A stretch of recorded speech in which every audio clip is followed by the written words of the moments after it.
And I think that's going to take us a little while. Thank you, Carl. I agree wholeheartedly with you, and it's not an easy, I mean, these are not easy steps to go forward, but we're trying to get, I guess the purpose of this all is to get the community and the members really thinking about it. And so you see it's getting the juices flowing a little bit here, and that's what we are intended to do. So, Carl, do you have a question? Yeah, I have a crazy idea. I don't know if it's realistic or not, but I hope you will not excommunicate me for mentioning it.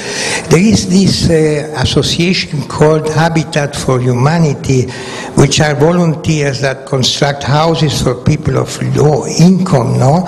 Perhaps we could find out how that works, no? And perhaps we could follow a scheme like this. We have a lot of members that perhaps could volunteer, conducted by experts in construction and all that.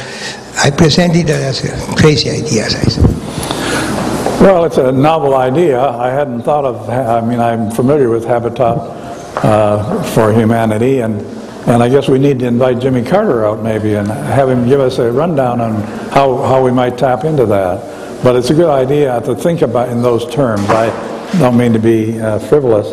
But they have done so much good, and I'd like to talk to you about what you have in mind there. I don't think I know how to take that and run with it. One behind again. So. I was working on the economic issues and trying to lower the costs. I note that a lot of churches lower their costs by putting a daycare in. That seems to be a compatible business with a church. And so we could probably defray a lot of costs by finding